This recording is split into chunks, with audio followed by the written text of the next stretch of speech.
વિદ્યાર્થી મિત્રો, આજના લેક્ચરમાં આપનું સ્વાગત છે।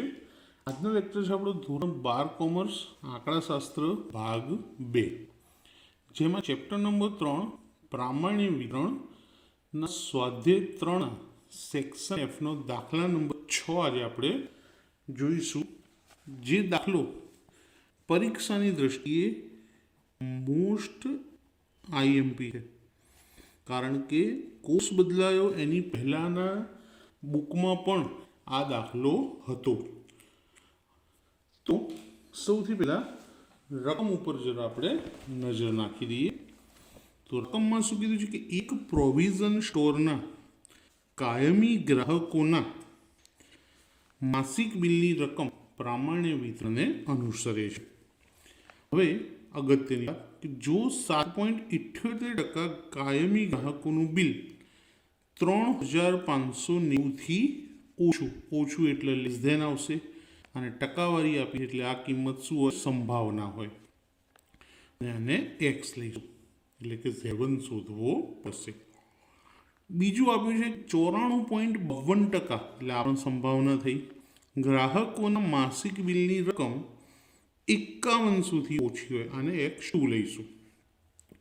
તો પ્રામાણ્ય વિતરણના પ્રાચલો, હવે પ્રાચલ શોધવાના કીધા તો મ્યુ અને સિગ્મા, એટલે કે મધ્યક અને પ્રમાણિત વિચલન, આ બંને પ્રામાણ્ય વિતરણના પ્રાચલો કહેવાશે। તેમજ બરાબર મધ્યના 95% ગ્રાહકોના માસિક બિલની રકમનો અંતરાલ, જ્યાં સુધી આ બે કિંમત નહીં મળે ત્યાં સુધી 95%નો અંતરાલ મળશે નહીં। તો સૌ પ્રથમ બે સંભાવના અને x1 x2 પરથી આ બે પ્રાચલો શોધી લઈએ, બે સમીકરણ બનાવીને। તો શરૂઆત કરીએ। સૌ પ્રથમ આપણને શું કહેવામાં આવ્યું છે કે 7.78% કાયમી ગ્રાહકોનું માસિક બિલ ₹3590થી ઓછું છે। તો x1 બરાબર 3590 આપણે ધારી લઈએ। ઓછું કીધું એટલે કે x less than or equal to x1 બરાબર પી કૌંસમાં x less than or equal to x1 ની વેલ્યુ કેટલી છે, 3590। હવે આની સંભાવના આપી છે, આની ટકાવારી કે 7.78%। ટકા દૂર કરવા હોય તો 100 વડે એને ભાગવા પડશે। તો 7.78/100 એટલે ટકા નીકળી ગયા। ભાગાકાર કરી લઈએ 0.0778। હવે આ જે કિંમત આપી છે એને ઝેડમાં ફેરવી શકાય, પણ મ્યુ અને સિગ્મા આપ્યા નથી, તો ઝેડમાં ખાલી લખી જ શકાશે કે Z less than or equal to Z1 બરાબર 0.0778। હવે આને આપણે આકૃતિમાં દર્શાવીએ। તો આકૃતિ માટે સૌપ્રથમ શું દોરીશું, એક્સ અક્ષ દોર્યા પછી એની ઉપર પ્રમાણ્ય વક્ર માઇનસ અને પ્લસ ઇન્ફિનિટી, અને વચ્ચે z બરાબર 0। હવે શું કીધું છે, સોરી, Z1 થી નાની કિંમત છે સંભાવનાની, અને સંભાવના કેટલી આપી છે આપણે જો 0.077, એટલે 0.5 કરતાં નાની કહેવાય। કેવી કહેવાય, 0.5 કરતાં નાની, એટલે Z1 ક્યાં આવશે, ડાબી બાજુ આવશે। Z1 થી નાની કિંમત તો આટલો એરિયા, આ જે એરિયા છે એની સંભાવના છે 0.0778। શરૂઆત હંમેશા ડાબી બાજુથી જ કરવાની, જો 0.5થી મોટી હોય તો જમણી બાજુ જવાનું, પણ આ કિંમત 0.5 કરતાં કેવી છે, નાની, એટલા માટે Z1 ને લખ્યો ડાબી બાજુ। હવે આ ડિઝાઇનવાળો જે પ્રદેશ છે એને શોધીએ। ડિઝાઇનવાળો પ્રદેશ શું છે, Z less than or equal to Z1। ડિઝાઇનવાળો પ્રદેશ શોધવો હોય તો ડાબી બાજુમાંથી, આખી ડાબી બાજુ એમાંથી આ ખાલી ભાગ બાદ કરી દઈશું, એ ડિઝાઇનવાળો પ્રદેશ મળી જાય। તો આખી ડાબી બાજુ માઇનસ ઇન્ફિનિટીથી 0, જ્યાં ઇન્ફિનિટી આવે ત્યાં ઇક્વલ થશે નહીં. માઇનસ ખાલી ભાગ કેટલો છે? તો z1 થી 0 ભાગ ખાલી છે. z1 less than or equal to z અને less than or equal to 0. કિંમત મૂકીએ. આની કિંમત આપણને રકમમાં આપેલી 0.0778. માઇનસ ઇન્ફિનિટીથી 0 એટલે આખો ડાબો ભાગ 0.5000, 0.5 પણ લખી શકાય. આની કિંમત ખબર નથી. કેમ? કારણ કે z1 ની કિંમત નથી જાણતા એટલા માટે. માઇનસ વાળું પર ડાબી બાજુ લઈએ તો પ્લસ થઈ જાય. z1 less than or equal to z less than or equal to 0. Equal પછીનું પદ જેમ છે તેનું તેમ લખી દઈએ. ડાબી બાજુ વાળું પદ જમણી બાજુ લઈ જઈશું તો પ્લસનું શું થઈ જશે? માઇનસ. હવે આ બંનેની બાદબાકી કરવાની છે. તો 0.4222. હવે આ 0.4222 આવ્યા એને આપણે શેમાં જોઈશું? ઝેડ ટેબલમાં. તો ઝેડ ટેબલની અંદર 4222 સુધી તો જો એક્ઝેક્ટ મળી જાય છે અને એને અનુરૂપ ઝેડ પ્રાપ્તાંક શું આવશે? 1.4. અને આ કયા નંબર ઉપર છે? 0, 1 અને 2 નંબર ઉપર. તો 4 પછી 2 એટલે 42 થાય. તો 1.42.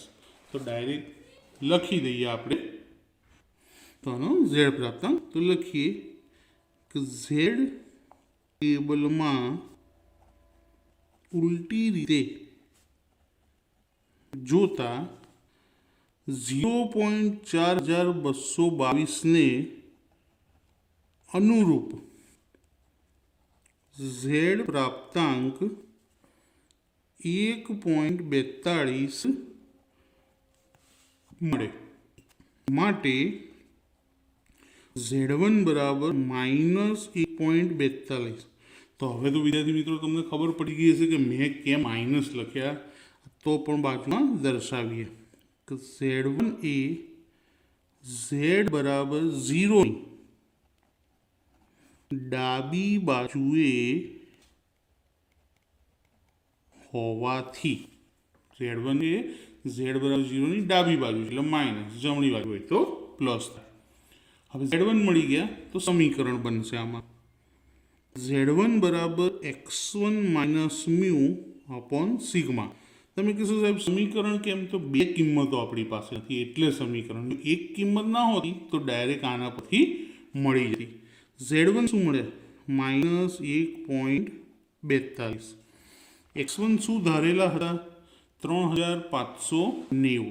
તો x1 ની જગ્યાએ લખીએ 3590 માઇનસ મ્યુ અપોન સિગ્મા. છેદ અંશમાં ગુણાઈ જશે તો -1.42 સિગ્મા. 3590 minus mu. સમીકરણ નંબર 1 કીધી. આવી જ રીતે બીજી કિંમત ઉપરથી સમીકરણ 2 મળશે. તો બીજી માહિતી શું આપી છે કે 94.52% ગ્રાહકોના માસિક બિલની રકમ ₹5100થી ઓછી છે. સેમ આની આગળ જે રીતે આપણે સમીકરણ બનાવ્યું એ જ રીતે અહીંયા પણ ઓછી જ આપેલી છે. તો સૌથી પહેલાં તો જે રકમ છે ને x2 ધારી લઈશું. x2 બરાબર 5100. ઓછી એટલે x less than or equal to x2. x2 ની કિંમત આપણે ધારી છે 51, તો x less than or equal to 5100. આની સંભાવના શું આપી છે? 94.52%. ટકા કાઢી નાખીએ તો છેદમાં કેટલા આવશે? 100. તો 94.52 છેદમાં 100 અને આનો ભાગાકાર કરીએ તો 0.9452. હવે એક્સને ઝેડમાં ફેરવી દઈએ. Z less than or equal to z2 અને સંભાવના છે 0.9452. હવે આને આકૃતિમાં દર્શાવીએ તો સૌથી પહેલાં શું જોઈએ? એક્સ અક્ષ અને એની ઉપર પ્રામાણ્ય વક્ર. મિત્રો, પ્રામાણિક વક્ર કેવો લાગ્યો મને જરા કોમેન્ટમાં જણાવજો.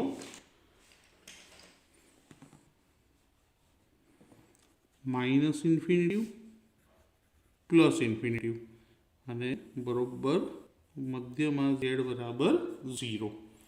હવે અહીં સંભાવના 0.5 કરતાં મોટી છે. જો 0.9 આવે છે એટલા માટે Z2 કઈ બાજુ આવશે? જમણી બાજુ.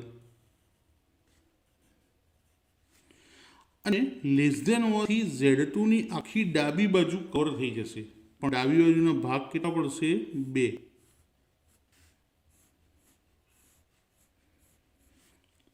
હવે આને વહેંચી દઈએ બે અલગ અલગ ભાગમાં. આ જેટલી પણ મેં ડિઝાઇન કરી એ બધાનું ટોટલ સંભાવના કેટલી છે? 0.9452. હવે ડિઝાઇન વાળો પ્રદેશ કે Z less than or equal to Z2 કેટલા ભાગમાં વહેંચાયેલો છે? બે ભાગમાં અલગ અલગ, એટલે સરવાળો થાય. તો પહેલું માઇનસ ઇન્ફિનિટિવથી 0, માઇનસ ઇન્ફિનિટિવથી 0 વત્તા બીજો 0 થી Z2, 0 less than or equal to Z અને less than or equal to Z2. આ જે ક્ષેત્રફળ છે એની કિંમત આપેલી છે 0.9452. માઇનસ ઇન્ફિનિટીથી 0 એટલે આખો ડાબો ભાગ 5000 અને 0 થી Z2 આપેલા નથી. તો આ જે 5000 છે એને ડાબી બાજુ લઈ જઈશું, કારણ કે જો આ લઈ ગયા તો પ્લસનું માઇનસ થઈ જાય, જે કરવું નથી. તો 5000 લઈ જઈએ તો પહેલાં 0.9452 અને હવે 5000 લઈ જઈએ તો માઇનસ 0.5000. સામે જેમ છે એમનું એમ. હવે આને અહીં લાવી દઈએ આગળ. 0 less than or equal to Z less than or equal to Z2. હવે આપણી બાદબાકી તો સ્વાભાવિક 5 9માંથી 5 દે તો 4452. હવે આને Z ટેબલમાં જોઈ લઈએ આપણે. તો Z ટેબલની અંદર 4452 એક્ઝેક્ટ મળશે તો જોઈએ. 4452 સેમ કેટલા? 1.6 ની પહેલી જ એટલે 1.6 જ કહેવાશે એનો Z પ્રાપ્તાંક. તો લખીએ કે Z ટેબલમાં ઉલટી રીતે જોતા 0.4452 ને અનુરૂપ Z પ્રાપ્તાંક 1.6 મળે, માટે Z2 બરાબર 1.6. હવે તમે કહેશો સાહેબ અહીંયા માઇનસ કેમ ના લખે? તો તમને ખબર જ છે કેમ, કારણ કે Z2 જમણી બાજુ છે. તો Z2 એ Z બરાબર 0 ની જમણી બાજુએ હોવાથી હવે આની ઉપરથી બીજું સમીકરણ બનાવીએ. Z2 નું સૂત્ર તો હવે યાદ રહી ગયું છે મિત્રો. તો Z2 1.6, x2 5100 હતા, મ્યુ ખબર નથી, સિગ્મા પણ ખબર નથી.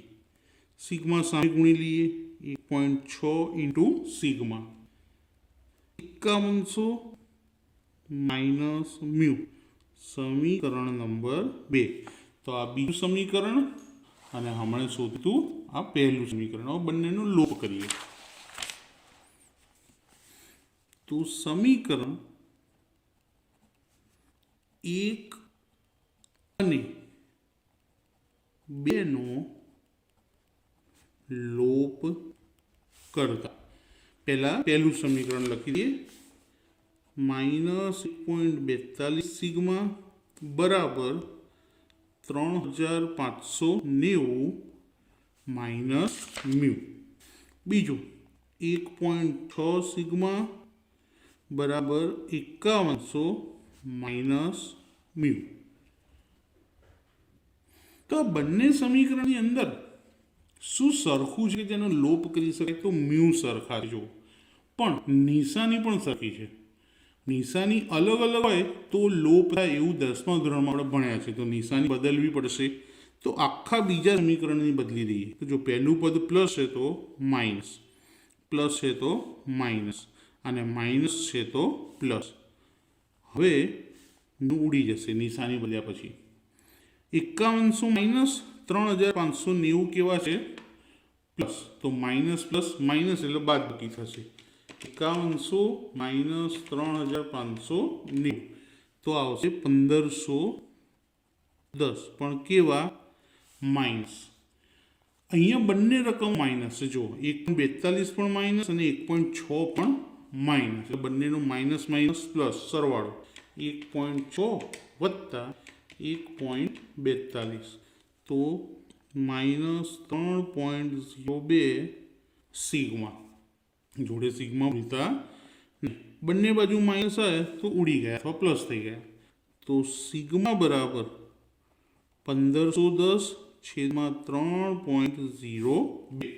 તો આનો ભાગાકાર કરી દઈએ. 1510 ભાગ્યા 3.02, તો જવાબ આવશે 500. તો સિગ્મા બરાબર 500 મળે આપણને. હવે સિગ્મા મળી ગયા પછી હવે શું શોધીશું? આપણે મ્યુની કિંમત શોધીશું. મ્યુની કિંમત શોધવા માટે આ બેમાંથી કોઈ એક સમીકરણનો ઉપયોગ કરીએ. સહેલું જે તમને લાગતું હોય તે લઈ શકાય. અહીંયા હું સમીકરણ 1નો જ ઉપયોગ કરું અથવા 2નો કરીએ તો જો પ્લસ છે, 2નો કરીએ ચલો. તો સમીકરણ 2માં સિગ્મા બરાબર 500 મૂકતા સમીકરણ 2 લખી દઈએ પહેલાં કે 1.6 સિગ્મા બરાબર 5100 માઇનસ મ્યુ. તો જ્યાં સિગ્મા ત્યાં 500 મૂકી દઈશું. 1.6 કૌંસમાં 500, તો 5100 માઇનસ મ્યુ. માઇનસની ડાબી બાજુ લઈએ તો પ્લસ 5100 એમના એમ. આ બંનેનો ગુણાકાર જમણી બાજુ લઈ જઈએ તો પ્લસનું શું થઈ જશે? માઇનસ. ગુણાકાર દઈએ 500 ગુણ્યા 1.6, તો જવાબ આવશે 800. માટે મ્યુ બરાબર, હવે 51માંથી 800 બાદ કરીએ આપણે તો કેટલા આવશે? 4300, એટલે 4300.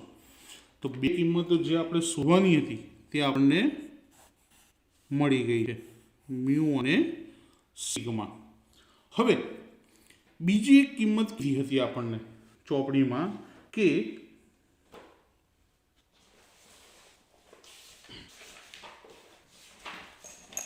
શું શોધવાનું કીધું હતું?